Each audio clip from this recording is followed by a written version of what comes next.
आज जनपद शामली के ग्राम लिलौन में चौधरी सोहनपाल प्रधान जी के निवास पर अन्नदाता किसान मजदूर की सभा में बोलते हुए कहा कि देश का किसान मजदूर छोटा व्यापारी अपनी खेती किसानी बचाने के लिए एकमत होकर कृषि संबंधी तीनों कानूनों को समाप्त करवाने हेतु आंदोलन करते हुए अपने अपने प्रदेशों से निकलकर राष्ट्रीय राजधानी दिल्ली की सीमाओं को सील करने में सफल हो गया है और अब उक्त काले कानून को समाप्त करवाने के बाद ही वापस लौटेगा। अगर केंद्रीय सरकार ने अतिशीघ्र वापस नहीं लिया तो आंदोलनकारियों का अगला कदम प्रधानमंत्री निवास को घेरकर उक्त काले कानून को समाप्त करवाने हेतु उठाने पर मजबूर होना पड़ सकता है।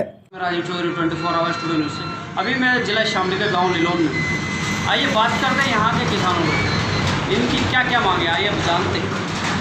सर आपकी क्या मांगे? तो किसानों को सही टाइम पेमेंट होना चाहिए। जो मोदी सरकार ने कहा कि 14 से पेमेंट करेंगे वो अब तक शायद उम्मीद नहीं हुई।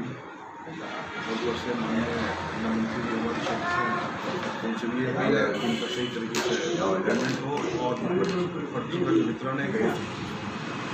जैसे कि अभी 3 बिल पास हुए, इसके बारे में क्या कहना है? ये तो बिल पास हुआ एक तरीके से ये मंडी बदल करने की बात चल रही है। इससे किसानों को समझाया जाए तुम्हारा असली एजेंडा है क्या। आधे भ्रमित है। वही सीधी बात है, किसान अपना माल कहाँ बेचेगा, अपना सामान कहाँ बेचेगा, मंडी में बेचेगा।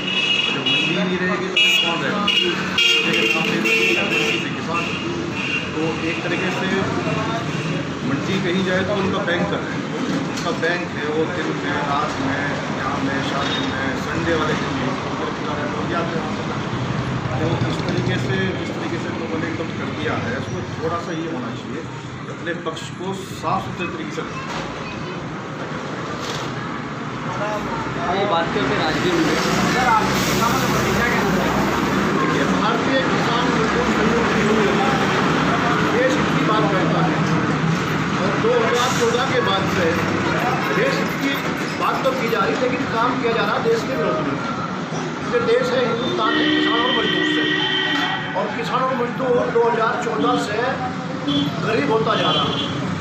किसान की फसलों के दाम लगातार घटते जा रहे हैं। 2018 में हमारा धान बिका 3500 रुपये क्विंटल, 19 में बिका 2500 रुपये क्विंटल। अब 2020 में 1500 भी नहीं बिक पाया पूरा कि कुछ किसानों का बहुत कम बिका। अब यही बात आई बिल की। अगर ये जो बिल कानून बने हैं अगर ये बढ़िया होते तो हम शायद ये सोच लेते कि अब की बार हमारी झूठ बोलने की मशीन सच बोल रही है और ये कामयाब है, तो हम लोग विश्वास कर लेते और हम आंदोलन नहीं करना था किसान हिंदुस्तान का। लेकिन चूँकि अब की बार हमारा जो फसल है धान की, मक्का की, अब बाजरा नहीं बिक रहा हमारा किसी भाव। एक तरफ कह रहे हैं प्रधानमंत्री जी इस बिल से लाभ ये है, इस कानून से लाभ ये है कि किसान को अपना माल पूरे देश में बेचने की आज़ादी मिलेगी। अभी 8 दिन पहले क्योंकि यहाँ की जो मंडी है हरियाणा की, वहाँ बाजरे का भाव है 2100 रुपये क्विंटल और राजस्थान में भाव है 800 रुपये क्विंटल। तो राजस्थान का किसान अपना माल लेके हरियाणा आया तो हरियाणा के मुख्यमंत्री ने बाकायदा टीवी और अखबार में बयान दे दिया कि हम राजस्थान का बाजरा हरियाणा में नहीं आने देंगे। तो झूठ साबित हो गया क्योंकि केवल झूठ बोल रहे हैं। इसलिए आंदोलन चला है। ये आंदोलन को इन बिलों को समाप्त करा के ही समाप्त हो सकता है। जब तक ये बिल रहेंगे तो किसान सड़कों पर रहेगा और ये देश का प्रधानमंत्री अपनी कोठी में छुप के रहेगा। उसे बाहर निकलने की क्षमता खत्म होगी उसकी। उसने आज तक बिल पर कोई बात ही नहीं करी। वो बनारस से आके झूठ बोला कि भाई ये बिल तो किसान के हित में है, ये फ़ायदा होगा वो फ़ायदा होगा। फ़ायदे तो फ़ौरन दिखाई देने लगे। बिल का कानून बने 2 महीने हो गए और इन 2 महीनों में हमारा हर फसल मंदी होती जा रही है। और तो फिर हम कैसे विश्वास करें कि अगले साल हमारा ये कानून लाभ करेगा?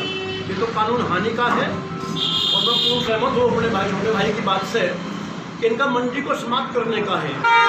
हमारे खासकर उत्तर प्रदेश, हरियाणा और पंजाब में मंडियों की जो भूमि है वो सरकारी है और उसकी कीमत जो है लाखों हजार खरबों रुपया है।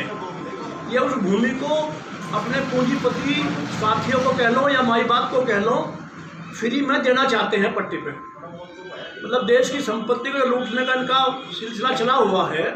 सबसे कीमती जमीन इस देश में आज रही हमारी मंडी की भूमि, जो भूतपूर्व सरकारों ने खरीदी थी किसानों से। ये उस भूमि को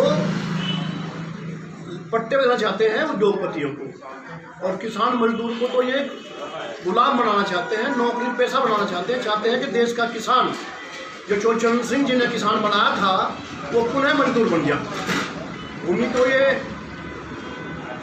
कॉन्ट्रैक्ट फार्मिंग की बात कर रहे हैं, इसीलिए कर रहे हैं कि किसान अपनी भूमि का मालिक बन कर ना रहे, केवल किराएदार बन के रह जा, ठेकेदार बन के रह जा, या पूंजीपतियों का गुलाम बन के रह जा।